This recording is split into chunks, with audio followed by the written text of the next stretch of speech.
Oke, baik. Bismillahirrahmanirrahim. Assalamualaikum warahmatullahi wabarakatuh. Jadi pada kesempatan kali ini saya ingin membuat tugas sebenarnya, tapi juga bisa jadi curhat mungkin ya. Karena dosen saya menyuruh untuk membuat video, yang mana video itu kita disuruh menceritakan tentang pengalaman diri hingga sebesar ini mengalami perubahan sosial. Nah, jadi menceritakan pengalaman bagaimana yang kita rasakan perubahan sosial tentunya ya. Mungkin kalau kita ceritanya dari awal, ketika Adam dan Hawa itu terlalu awal ya. Oke. Jadi awalnya itu mungkin saat saya masih kecil. Saya dulu masih kecil itu waktu sekolah di TK, bagaimana sosial itu masih terasa sempit gitu. Kita cuman ketemu teman-teman kita di TK, kita cuman ketemu orang tua kita, keluarga kita, teman-teman di tetangga saja. Dan sosialnya itu masih dalam bentuk yang dimana kita itu masih terpaku gitu, masih terikat dengan orang tua kita. Apa-apa kita harus dengan orang tua, ngapa-ngapain aja itu kita harus dengan orang tua. Dan kemudian berlanjut ke SD. Waktu SD itu bisa dibilang fase-fase yang banyak momen-momen yang terjadi gitu. Waktu kita kelas 1 SD, kita masuk kelas, kita nangis-nangis, terus guru kita menenangkan kita gitu kan. Nanti pas kelas 2 kita sudah mulai ketemu teman, sudah mulai ada geng-geng gitu di antara teman-teman. Nah, nanti pas sudah kelas 3 sudah mulai luas pertemanannya, sudah punya adik kelas, sudah mulai dekat juga dengan abang kelas. Pas kelas 4 juga begitu. Dan pas kelas 5 kita sudah mulai masuk ke fase hampir remaja. Sudah mulai itu pas kelas 5 itu kita kayak ada teman yang mulai suka, teman yang mulai nakal, mulai rebel. Dan juga pas kelas 5 itu lumayan banyak hal-hal, kalau bisa dibilang tuh seperti fase peralihan seperti itu. Yang mana dulunya dia pemalu, jadi mulai ingin berteman dengan orang, ingin bicara dengan orang. Yang awalnya dia happy saja, tapi karena pengaruh-pengaruh dari apa yang dia baca, apa yang dia lihat, dia mulai terpengaruh menjadi sad boy, menjadi sad girl, seperti itu. Dan kemudian masuk ke fase kelas 6. Fase kelas 6 ini termasuk fase yang sebenarnya lumayan kompleks. Karena pas kelas 6 itu kita sudah semakin hampir menanjak remaja. Sudah ada mungkin beberapa yang mulai puber. Sudah ada mungkin yang mulai mendekat-dekat cewek. Kita juga sudah harus fokus dengan ujian nasional, harus belajar. Dan masa-masa kelas 6 itu juga fase yang dimana kita mulai dekat dengan teman kita. Karena pas itu kita tahu mana yang beneran teman dan mana yang tidak. Dan juga waktu SD itu kita belum sepenuhnya bisa terlepas dengan orang tua dan keluarga kita. Karena kita juga masih butuh dengan orang tua. Kita mau melakukan sesuatu, kita butuh bantuan orang tua. Mau ngurus sesuatu, masih butuh bantuan orang tua. Dan sebagainya begitu. Kemudian masuk ke fase SMP. Nah, bisa dibilang SMP ini yang paling masa-masa labil kita. Karena itu tuh fase pencarian diri. Tapi itu tuh masih kita mulai mencari jati diri kita. Kita melihat orang keren, wah pengen jadi role model.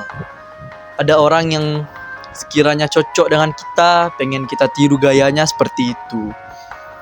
Dan juga pas masa SMP ini semakin menjadi-jadi nih pubernya dibandingkan yang SD dulu.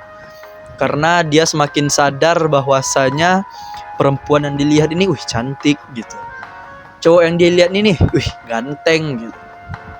Bagian cewek ya, bukan bagi cowok. Jadi kita harus normal, kita lurus ya, gak ada belok-belok, itu kelainan gitu. Nah, di masa SMP ini juga kita sudah mulai membiasakan sesuatu itu dengan sendiri. Seperti mengurus-ngurus pembuatan akun misalkan. Kalau SD dulu kan kita masih pusing kan cara bikin akun tuh gimana gitu. Masih butuh bantuan orang tua, butuh bantuan abang kita, kakak kita. Tapi kalau di SMP itu kita sudah mulai paham nih. Oh, email ini untuk ini. Terus media sosial tuh untuk ini gitu. Dan perubahan itu dari SD ke SMP, yang dimana SD itu ruang lingkup pertemanannya cuma untuk teman main-main. Di SMP kita sudah mulai melihat mana teman yang benar-benar bisa kita jadikan teman sampai nantinya. Karena nggak jarang teman yang paling lama bertahan itu teman SMP gitu kan. Nanti teman TK kita udah lupa, teman SD mungkin sudah jarang main gitu kan. Chatnya cuman pas mau bukber angkatan. Tapi ada teman-teman SMP itu yang bisa bertahan sampai sekarang. Seperti itu. Terus masuk ke fase SMA. Wah, masa-masa apa nih? Kalau sebutannya tiada masa yang lebih indah dari gitu nada. Masa remaja. Itu yang lagu ya kan. Nah, jadi masa-masa remaja itu benar-benar puncaknya itu atau klimaksnya itu pas masa SMA. Kenapa? Karena kita sudah mencapai yang namanya mendapatkan jati diri kita. Kita sudah mempelajari banyak hal, kita sudah mulai banyak pengalaman, kita sudah mulai memahami banyak hal, logika kita sudah mulai jalan, kita sudah tahu mana yang benar, mana yang salah. Dan perubahan sosial yang sangat signifikan dari SMP ke SMA itu yang dimana orang tua kita sudah mulai mempercayai kita untuk melakukan sesuatu itu dengan sendirinya. Pakai motor sendiri, terus ke pasar sendiri, mengurus sesuatu sendiri. Kita juga sudah bisa, bahkan kita sudah bisa untuk mengurus perkuliahan kita sendiri gitu tanpa bantuan orang tua. Ketika kita sudah SMA gitu, kita sudah tidak terlalu bergantung gitu dengan orang tua. Tapi mungkin masih ada juga yang dibantu dengan orang tuanya seperti itu. Dan juga sosial itu mana? Orang-orang masyarakat juga memandang anak SMA itu sudah menjadi anak yang bisa berpikiran lebih dewasa gitu. Jadi anak-anak SMA itu sudah mulai diajak berkompromi, sudah dipercayai untuk membuat event-event, membuat acara, karena mereka sudah memiliki kapabilitas untuk berpikir bagaimana cara mengelola waktu, mengelola kegiatan, dan lain-lainnya. Dan tentunya pas masa SMA ini juga menjadi momen-momen paling krusial gitu. Kalau misalkan kita cuman menghabiskan waktu kita untuk bermain, tidak fokus untuk mengeksplor diri lebih dalam, biasanya itu adalah buang-buang waktu yang paling begitulah. Tapi juga ada pepatah mengatakan tidak ada kata untuk terlambat gitu ya. Oke, lanjut ke masa fase perkuliahan. Karena di fase perkuliahan ini kita sudah mulai menjadi, atau kita sudah memasuki fase yang namanya fase dewasa gitu. Fase dewasa ini sebenarnya merupakan fase yang paling lama tentunya.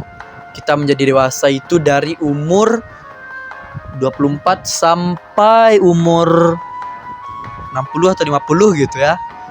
Itu tuh dewasa. Dimana pemikiran kita sudah matang, logika kita sudah kita bisa gunakan dengan baik, orang-orang sudah mempercayakan kita untuk melakukan sebuah pekerjaan yang mungkin tingkatnya lebih berat, lebih tinggi, masyarakat sudah percaya untuk orang-orang yang dewasa itu, tentunya pada anak-anak yang kuliah. Tidak sedikit juga anak-anak kuliah itu yang kuliah sambil bekerja gitu. Karena kenapa? Karena mereka sudah memiliki pengalaman yang banyak untuk melakukan pekerjaan. Mereka juga tidak malu-malu gitu untuk turun di masyarakat, untuk ikut kerja di masyarakat, karena mereka sudah memiliki kapabilitas untuk hal tersebut. Dan juga pada masa kuliah itu kita sudah mulai mengurus apapun itu sendiri. Nyari kos, bayar uang kuliah, mungkin juga nyari uang, bagaimana cara memanage uang supaya tidak cepat habis, bagaimana kita manage pola tidur kita, pola makan kita, dan lain-lain. Dan juga pada masa kuliah ini merupakan masa yang dimana seperti pisau bermata dua sebenarnya. Karena pada masa kuliah ini kita benar-benar diberi kebebasan untuk diri kita sendiri tentunya.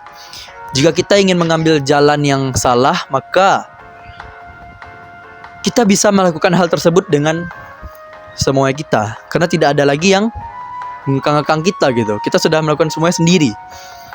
Dan juga kita pengen explore diri kita lebih luas. Kita pengen mengembangkan bakat minat kita lebih luas, itu juga bisa gitu. Jadi lebih ke tanggung jawab yang diemban pada saat kuliah itu lebih besar dibandingkan masa-masa SMA, SMP, SD, TK. Karena waktu sekolah itu kita masih diatur sama guru, masih diatur sama orang tua. Sedangkan di kuliah itu kita sudah mengatur diri kita sendiri gitu. Mungkin itu saja yang bisa saya ceritakan mengenai perubahan sosial. Terima kasih sudah menyimak cerita saya yang sebenarnya juga tidak terlalu penting, tapi semoga saja teman-teman bisa mendapatkan apa saja yang ingin saya sampaikan. Oke, terima kasih.